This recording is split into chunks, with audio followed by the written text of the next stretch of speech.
नमस्कार, मैं हूं आपके साथ प्रगति और आप देख रहे हैं टोटल टीवी। खबरों की शुरुआत बड़ी खबर के साथ करेंगे, जहां हरियाणा में सियासी हलचल बढ़ गई है। दरअसल विपक्ष हमलावर हो गया है। 3 निर्दलीय विधायकों के इस्तीफे देने पर सियासी हलचल बढ़ गई है। 3 निर्दलीय विधायकों ने राज्यपाल को पत्र लिखकर सरकार से समर्थन वापस ले लिया है। सीएम सैनी का कहना है कि सरकार को कोई खतरा नहीं है, मजबूती से काम कर रहे हैं। वहीं दुष्यंत चौटाला का बयान भी सामने आ गया है। उन्होंने कहा कि वो बीजेपी की सरकार गिराने को तैयार हैं। तो बड़ी खबर आपको बता दें, जहां दुष्यंत चौटाला ने कहा है कि वो बीजेपी की सरकार गिराने को तैयार हैं और इससे अब सियासी हलचल एक बार फिर तेज होती हुई नजर आ रही है। दुष्यंत चौटाला का कहना है कि नई कैबिनेट में अविश्वास प्रस्ताव लाया जा सकता है। नेता प्रतिपक्ष भूपेंद्र हुड्डा की अविश्वास प्रस्ताव लाने की जिम्मेदारी है। हुड्डा अविश्वास प्रस्ताव लेकर आए, हम सरकार गिराने में साथ देंगे। नायब सैनी को दुष्यंत चौटाला ने कमजोर नेतृत्व वाला सीएम बताया है। तो बड़ी खबर आपको बता दें, जहां एक बार फिर से हरियाणा की सियासी हलचल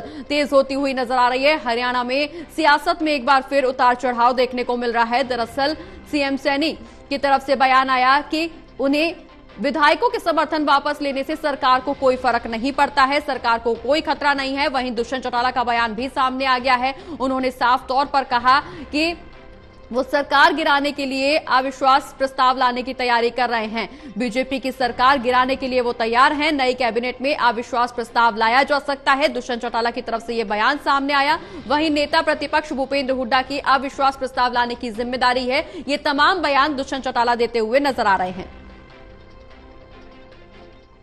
देखिए, क्योंकि कांग्रेस की सोच रही है, ये इच्छाएं पूरी करते हैं। पहले भी आप लोगों ने इनका इतिहास देखा है, पूरे देश ने कांग्रेस का इतिहास देखा है। लोकसभा के अंदर जब इनकी सरकार, कहीं इनको लगता था कि दिक्कत में है, तो फिर ये कुछ लोगों की इच्छाएं पूरी करते हुए घूमते थे।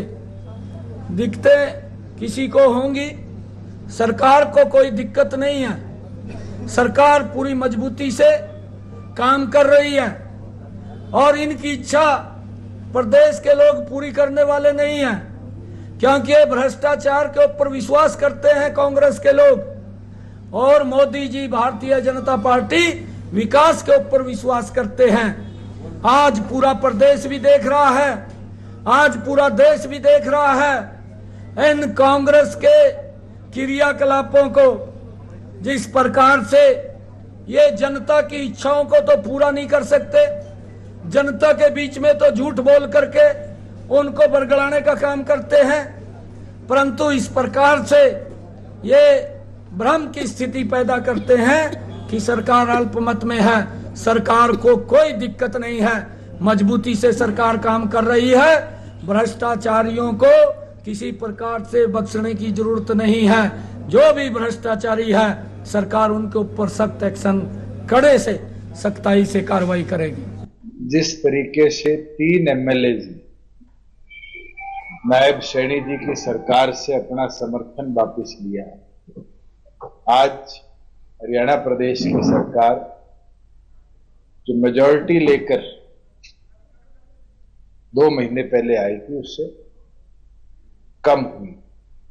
नैतिकता के आधार पर मुख्यमंत्री को या तो अपना बहुमत पेश करना चाहिए या इस्तीफा देना चाहिए।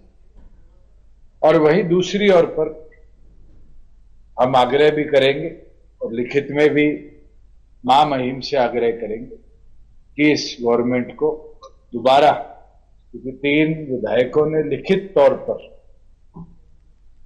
अपना इस्तीफा राज्यपाल को भेजा है, राज्यपाल भी सरकार को मेजॉरिटी प्रूव करने के डायरेक्शन दे, क्योंकि आज 2 विधायकों ने विधानसभा की मेंबरशिप से इस्तीफा दिया। 88 एमएलए आज हरियाणा विधानसभा में 3 गवर्नमेंट से समर्थन वापस कर चुके। 2 वो विधायक थे जो उस समय गवर्नमेंट के पास उनके समर्थन में।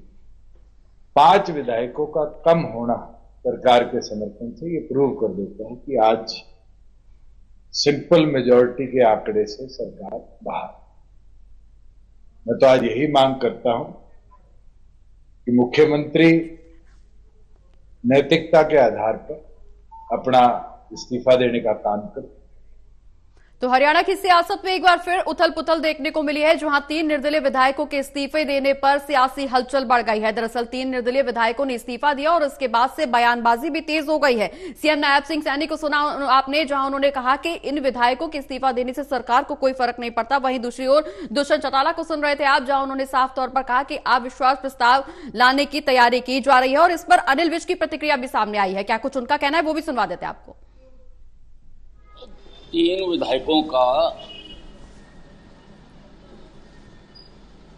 कांग्रेस को समर्थन देने का दुख है, परंतु हुड्डा साहब की ख्वाहिश कभी पूरी नहीं हो सकती। अभी कई तीर हैं हमारे तरकश में और हमारी सरकार को ट्रिपल इंजन सरकार है। हमारी सरकार 3 इंजन इसकी देखभाल कर रहे हैं। हमारे नायब सैनी जी हैं, मनोहर लाल खट्टर जी हैं, नरेंद्र मोदी जी हैं, जो पल पल की जानकारी रखते हैं और उसका इलाज भी जानते हैं। तो सुना आपने, अनिल विज का कहना है कि ट्रिपल इंजन की सरकार है, सरकार को कोई खतरा नहीं है। सीएम नायब सिंह सैनी की तरफ से भी किया गया, लेकिन फिलहाल मौजूदा समय में हरियाणा की सियासत में एक बार फिर से भूचाल की स्थिति बनती हुई नजर आ रही है। जुबानी जंग सरकार की तरफ से और विपक्ष की तरफ से देखने को मिल रही है, चूंकि विधायकों ने सरकार से समर्थन वापस ले लिया है, जिसको लेकर के अब लगातार बयानबाजी भी तेज होती हुई नजर आ रही है। ज्यादा चर्चा करने के लिए हमारे साथ हमारे associate editor doctor Mahesh Kumar phone line पर जुड़ गए। महेश जी, 3 निर्दलीय विधायकों ने राज्यपाल को पत्र लिखकर सरकार से समर्थन वापस ले लिया है। अब इसके बाद जुबानी जंग तेज होती हुई नजर आ रही है, जहां एक तरफ सीएम सैनी का कहना है कि सरकार को कोई खास फर्क नहीं पड़ेगा, वहीं दूसरी ओर दुष्यंत चौटाला का कहना है कि वो सरकार गिराने के लिए बिल्कुल तैयार हैं।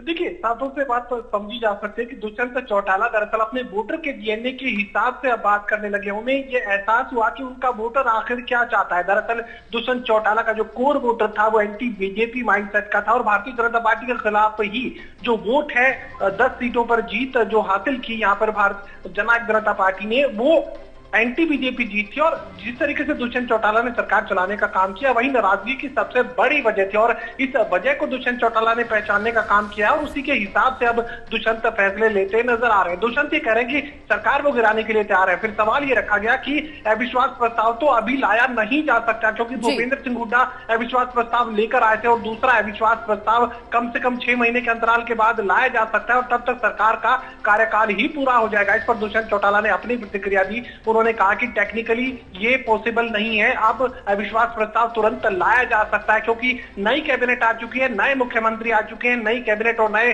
मुख्यमंत्री के आने की वजह से अब चुनाव का जो परिणाम सामने आएगा, लोकसभा चुनाव परिणाम 4 तारीख को सामने आने के साथ ही अगले ही दिन अविश्वास प्रस्ताव लाया जा सकता है, नई कैबिनेट के खिलाफ, नए मुख्यमंत्री के खिलाफ। और इस अविश्वास प्रस्ताव में अब कांग्रेस पार्टी के साथ दुष्यंत चौटाला खड़े होंगे। अगर नेता प्रतिपक्ष भूपेंद्र सिंह हुड्डा अविश्वास प्रस्ताव लेकर आते हैं तो सीधे सीधे अविश्वास प्रस्ताव को समर्थन देने का काम दुष्यंत चौटाला खुद करेंगे। अपने वोटर की भावना के साथ अब दुष्यंत चौटाला चलते हुए नजर आ रहे हैं और 2-2 के कह रहे हैं कि सरकार को गिराने के लिए तैयार है और किसी भी वक्त सरकार गिराई जा सकती है। बिल्कुल महेश जी, लेकिन जिस तरह से दुष्यंत चौटाला की तरफ से ये बयान सामने आ रहे हैं कि सरकार गिराने के लिए वो पूरी तरह से तैयार है, क्या ये बयान बहुत ज्यादा जल्दी नहीं आ रहा? क्योंकि जिस तरह से अभी हाल ही में निर्दलीय विधायकों ने समर्थन सरकार से वापस लिया है, कहीं ना कहीं तंज कसा जा रहा है, एक दूसरे पर बयानबाजी की जा रही है, लेकिन ये जो सरकार गिराने का जो बयान है ये कुछ जल्दी नहीं आ गया?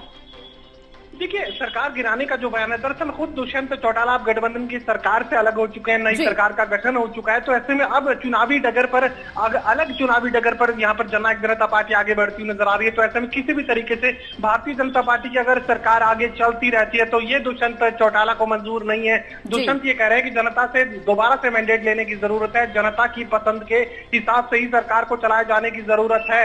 और यही वजह है कि दुष्यंत चौटाला अब अपने वोटर्स के बीच जाकर ये कह रहे हैं कि ऐसी सरकार सरकार की जरूरत नहीं है। और इसी वजह से इस तरह का बयान यहाँ पर दुष्यंत चौटाला की तरफ से दिया गया है। भारतीय जनता पार्टी जब अलग दुष्यंत चौटाला को कर चुकी है, अपनी एक अलग डगर पर एक अलग चुनावी जमीन यहाँ पर अगर तैयार कर रही है भारतीय जनता पार्टी, तो फिर दुष्यंत चौटाला अपने वोटर का मूड समझने का काम कर रहे हैं और अपने वोटर के मूड के हिसाब से ही अब चुनावी डगर पर दुष्यंत चौटाला दो टूक ये कह रहे हैं कि ऐसी सरकार को गिराया जा सकता है। क्योंकि नई कैबिनेट है, नए मुख्यमंत्री बनाए गए हैं, तो 6 महीने का इंतजार करने की यहाँ पर जरूरत नहीं है। अविश्वास प्रस्ताव दोबारा से लाया जा सकता है। नेता प्रतिपक्ष भूपेंद्र सिंह हुड्डा अगर अविश्वास प्रस्ताव लेकर आते हैं तो इस अविश्वास प्रस्ताव के साथ जननायक जनता पार्टी खड़ी है। बिल्कुल महेश जी, लेकिन वोटर्स के मूड को ध्यान में रखते हुए, वोटर्स के मूड को समझते हुए दुष्यंत चौटाला दो टूक बात करते हुए जरूर नजर आ रहे हैं, लेकिन सरकार की तरफ से यही कहा जा रहा है, सीएम की तरफ से यही कहा जा रहा है कि इन विधायकों के जाने से पार्टी को कोई खतरा नहीं है, कोई फर्क नहीं पड़ता सरकार को। देखिए, जरूर भारतीय जनता पार्टी की चूंकि चुनावी अग्नि परीक्षा का सामना कर रही है और 10 सीटों पर यहाँ पर जिस तरीके से कांग्रेस पार्टी के दावों का अगर जिक्र करें तो कड़ी चुनौती का सामना यहाँ पर भारतीय जनता पार्टी को करना पड़ रहा है। तो ऐसे में यहाँ पर सरकार के स्थायित्व की बात जरूर भारतीय जनता पार्टी के लोग करेंगे, क्योंकि भारतीय जनता पार्टी के लोग अगर ये कहें कि जो है चुनाव परिणाम के बाद उनकी सरकार जा सकती है तो इसका सीधा असर वोटर पर पड़ेगा, नेगेटिव इफेक्ट उनका वोट बैंक पर आ सकता है। तो इस नेगेटिव इफेक्ट को खत्म करने के लिए बतौर मुख्यमंत्री सरकार मजबूती से चल रही है, ये लगातार बीजेपी के लोग कहने की कोशिश करेंगे। हालांकि जमीनी हकीकत ये भी है कि अगर निर्दलीय जो विधायक है, जो कि बीजेपी के समर्थन में अब तक खड़े हुए नजर आ रहे थे, वो अगर यहाँ दुष्यंत चौटाला के जो अपने विधायक हैं और निर्दलीय विधायक अगर कांग्रेस पार्टी के साथ खड़े होते हैं तो यकीनन फिर सरकार को खतरा पैदा हो जाता है।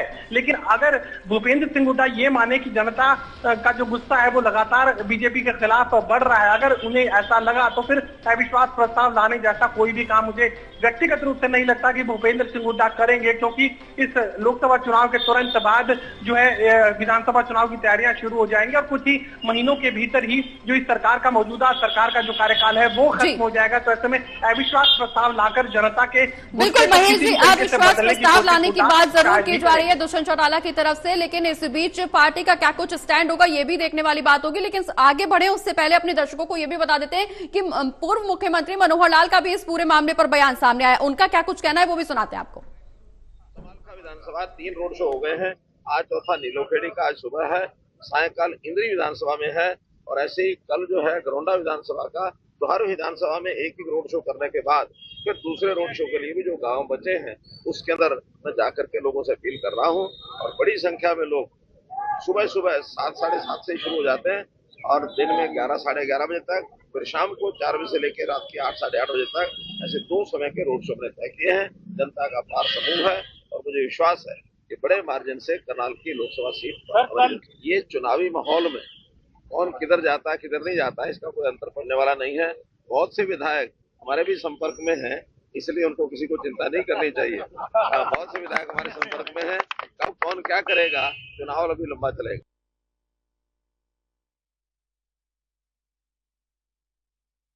तरफ से जहां निर्दलीय विधायकों के समर्थन लेने पर अब बयानबाजी तेज हो गई है। हमारे साथ लगातार associate editor doctor Mahesh Kumar बने हुए हैं। महेश जी, अभी हमने पूर्व मुख्यमंत्री मनोहर लाल को सुना, उन्होंने साफ तौर पर कहा कि चुनाव अभी लंबा चलेगा। कुछ विधायक हमारे भी संपर्क में हैं, रोड शो लगातार किया जा रहा है, जनता का समर्थन मिल रहा है, क्या कुछ नतीजे सामने आएंगे ये वक्त बताएगा। कि रोड शो का जहां तक जिक्र यहाँ पर भारतीय जनता पार्टी के पूर्व मुख्यमंत्री कर रहे हैं, रोड शो यहाँ पर तमाम राजनीतिक दलों की तरफ से चलाए जा रहे हैं। जिक्र मैं कांग्रेस का करूं तो कांग्रेस पार्टी भी लगातार रोड शो के जरिए ही अपनी जो चुनावी डगर है उसे आसान करने की कोशिश करती नजर आ रही है। यहाँ पर कांग्रेस पार्टी के तमाम सीनियर लीडर्स की तरफ से भी ये दावा किया जा रहा है कि ये जो 3 निर्दलीय विधायक समर्थन में कांग्रेस पार्टी के सामने खड़े इस वक्त नजर आ रहे हैं, दरअसल और भी विधायकों के साथ जो है संपर्क लगातार जारी है और न सिर्फ निर्दलीय विधायक बल्कि भारतीय जनता पार्टी के कई विधायक जो है उनके संपर्क में हैं। ये कांग्रेस पार्टी के नेता लगातार कहते हुए नजर आ रहे हैं। फिलहाल चूंकि चुनावी अग्नि परीक्षा है, फिलहाल चूंकि वोटर्स को अपने जनादेश को देना है, वोट कास्ट करना है, तो ऐसे में इससे पहले सरकार को किसी भी तरह की खतरे की संभावना से बीजेपी के तमाम लोग तो इनकार कर रहे हैं, लेकिन कांग्रेस पार्टी के तमाम लीडर्स ये कहने की कोशिश कर रहे हैं कि अब सरकार ज्यादा दिन की नहीं बची है और अगर खुद दुष्यंत चौटाला अविश्वास प्रस्ताव के साथ खड़े हैं तो फिर ये जो अविश्वास प्रस्ताव है और ज्यादा मजबूत हो जाता है। बिल्कुल महेश जी, लेकिन एक अहम सवाल यहाँ पर यह भी उठता हुआ नजर आता है कि अगर सरकार गिराने का दावा किया जा रहा है दुष्यंत चौटाला की तरफ से, अविश्वास प्रस्ताव अगर किसी सूरत में सामने लाया जाता है तो अगला स्टैंड पार्टी का क्या होगा? देखिए, व्यक्तिगत रूप से मुझे लगता है कि शायद ही भूपेंद्र सिंह हुड्डा अविश्वास प्रस्ताव लाने जैसा कुछ भी करें, क्योंकि इस तरह की संभावनाएं जरूर यहाँ पर नजर आ रही है कि अविश्वास प्रस्ताव मजबूत हो जाएगा। हो सकता है कि सरकार को खतरा भी पैदा हो जाए, लेकिन लोकसभा चुनाव के तुरंत बाद जो है विधानसभा चुनाव की तैयारियां शुरू हो जाएंगी और उसके बाद करीब 2-3 महीनों का जो वक्त है वो ही बीच में बचता है। उसके बाद विधानसभा की जो अगली का प्रोसीडिंग्स है वो आगे बढ़ जाएंगी। अगला जो हरियाणा विधानसभा का चुनाव है उसकी चुनाव आचार संहिता लग जाएगी। तो इन 2-3 महीनों के लिए अविश्वास प्रस्ताव लाकर सरकार को गिराने जैसी कोशिश शायद ही भूपेंद्र सिंह हुड्डा करें, लेकिन अगर ऐसी कोई कोशिश होती है तो यकीनन फिर सरकार खतरे में है, सरकार के लिए खतरा बड़ा है। बिल्कुल महेश जी, सरकार के लिए खतरा बढ़ा है, चूंकि हालांकि सरकार की तरफ से दावा यही किया जा रहा है कि सरकार सुरक्षित है, सरकार को कोई खतरा नहीं है, लेकिन अगर ये अविश्वास प्रस्ताव की प्रक्रिया आगे बढ़ती है तो बीजेपी को क्या कुछ खतरा हो सकता है? बीजेपी का अगला कदम क्या कुछ होने वाला है? क्योंकि लोकसभा चुनाव लगातार जारी है और उसके बाद ठीक बाद विधानसभा चुनाव में भी है, चुनाव भी होने हरियाणा में, तो ऐसे में हरियाणा की सियासत में कितना उथल पुथल देखने को मिल सकती है आने वाले समय में? देखिए, इससे भारतीय जनता पार्टी की संभावनाओं पर यकीनन फिर नकारात्मक का फर्क पड़ता हुआ नजर आएगा। लोकसभा चुनाव के दौरान भारतीय जनता पार्टी की खुद यहाँ पर सरकार है, नायब सिंह सैनी मुख्यमंत्री है, इसका माइलेज, इसका एडवांटेज, इसका फायदा जरूर भारतीय जनता पार्टी के लोग उठा रहे हैं। एडमिनिस्ट्रेशन उनके हिसाब से काम कर रहा है, पुलिस उन्हें सुरक्षा देने का काम कर रही है। जिस तरीके से ग्रामीण क्षेत्रों में भारतीय जनता पार्टी के उम्मीदवार जा रहे हैं और जिस तरीके से विरोध का सामना उन्हें करना पड़ रहा है, भारी पुलिस बल की तैनाती यहाँ पर बीजेपी के लोगों की सुरक्षा के लिए की जा रही है। सरकार अगर इनकी है तो ये फायदे जरूर भारतीय जनता पार्टी के लोगों को हासिल हो रहे हैं, लेकिन अगर सरकार खतरे में आती है तो यकीनन फिर जो बीजेपी का कोर वोटर है, जो कि सरकार का एडवांटेज देता है, सरकार होने का फायदा लेता है, प्रशासनिक फायदे जो है भारतीय जनता पार्टी के लोगों को मिलते हैं, वो फायदे सभी खत्म हो जाएंगे। तो ऐसे में यहाँ पर मुझे व्यक्तिगत रूप से मैं बार बार कह रहा हूं कि नहीं लगता कि अविश्वास प्रस्ताव भूपेंद्र सिंह हुड्डा अब लेकर आएंगे, क्योंकि लोकसभा का चुनाव परिणाम सामने आने के साथ ही फिर वक्त नहीं बचता कि अविश्वास प्रस्ताव जैसी किसी भी कार्रवाई पर भूपेंद्र सिंह हुड्डा आगे बढ़े। उसके बाद विधानसभा का चुनाव आएगा और भूपेंद्र सिंह हुड्डा खुद ये चाहेंगे कि जनता का जो गुस्सा है वो बना रहे और ये गुस्सा जो है विधानसभा चुनाव के दौरान ही वोट के जरिए रिलीज हो।